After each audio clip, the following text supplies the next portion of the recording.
बोलो जयकारा बोल मेरे श्री गुरु महाराज की जय। बोलो साचे दरबार की जय। जालू परमहंस जी महाराज की जय। एक रोज़ इरशाद हुआ कि एक राजा ऐसा भक्त था कि दिल ही में हर वक्त मालिक यानी प्रभु की याद करता रहता था, और बाहर की वृत्ति ऐसी थी कि तमाम आदमी उसको महाविषयी व संसारी जानते थे। उसकी रानी भी बड़ी भक्तिन थी, मगर राजा के आध्यात्मिक प्रेम का हाल उसको भी मालूम न था। इसी फिक्र यानी चिंता में रहती थी कि राजा को किसी तरह से भगवत प्रेम हो जाए। किसी वक्त सोते में रात में राजा के मुँह से भगवन नाम निकल गया। रानी ने उस रोज़ नौबत और नक्कारे बजवाए और बड़ी खुशी मनाई। जब राजा ने उस उत्साह का सबब यानी कारण दरियाफ्त किया तो रानी ने कहा कि रात को आपके मुँह से भगवान का नाम निकला था। इससे हमको बड़ी खुशी हुई और यह उत्साह किया है। राजा ने कहा कि मूल प्राण का तो भगवन नाम शरीर में था, जब वही निकल गया तो यह हड्डी मांस का शरीर किस काम का है। और यह कहकर फौरन यानी तुरंत शरीर त्याग दिया। अज दरूं शौ अशाना अज बरूं बेगान वश, हम चुनी जेबा रबिश कम मैं बदद अंदर जहां। यानी अंतःकरण से परिचित और बाहर की दुनिया से अनजान। ऐसा अच्छा चलन दुनिया में कम ही पाया जाता है। जिन्हों को इश्क सादिक है वो कब फरियाद करते हैं, लबों पर मुहरे खामोशी दिलों में याद करते हैं। एक रोज़ इरशाद हुआ कि समान भाव से बरतने के मानी यानी अर्थ अक्सर लोग यह कहते हैं कि सबसे बराबरी का सलूक यानी व्यवहार करना चाहिए। लेकिन अगर इसको ही दुरुस्त समझा जाए और इसकी पैरवी की जाए तो चींटी को जिस तरह चोगा दिया जाता है उतना ही रातिब यानी खुराक हाथी को मिलना चाहिए। मगर क्या ऐसा करने से इंतजाम चल सकेगा और हाथी की ज़िंदगी रह सकेगी? असल में परमार्थ और व्यवहार तो अलहदा अलहदा चीज़ें हैं। इनको यकजा यानी एक जगह मिलाने से काम नहीं बन सकता।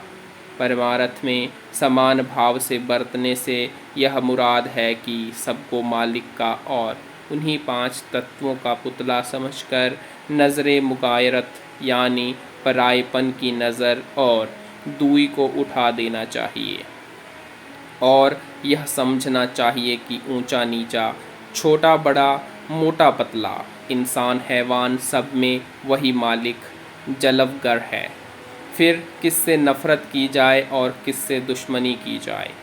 परमार्थ में समान भाव से बरतने के मानी यानी अर्थ यह है कि जैसा जो शख्स हो उससे वैसा बर्ताव किया जाए। राम भरोसे बैठ के सबका मुजरा लेत, जैसी जाकी चाकरी वैसे वाको देत। अगर फ़कीर किसी अमीर और साहब इज़्ज़त यानी सम्माननीय के साथ मोहब्बत और खसूसियत यानी विशेष रूप से साथ बर्ताव करे तो अक्सर लोग उन पर तान यानी तान्ने करते हैं कि यह देखो फ़कीरों के पास भी अमीरों की ही ज़्यादा आवभगत होती है।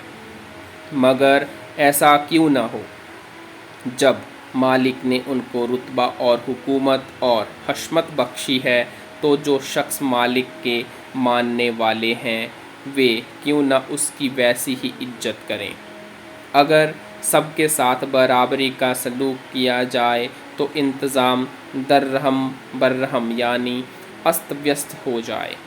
नकल है कि किसी पैगंबर ने दरगाह इलाही में दुआ की कि ए खुदाया सबको रुतबा दर्जा दौलत हशमत में बराबर कर दे। तो आवाज़ आई कि तुम अपना काम करो, यह हमारा काम है, इसमें क्यों दखल देते हो? इस मसलहत को हम ही खूब समझते हैं। मगर पैगंबर नरम दिल न माना तो हुक्म हुआ कि अच्छा ऐसा ही हो जाएगा, मगर इसका इंतजाम अब तुम्हारे सिपुर्द है।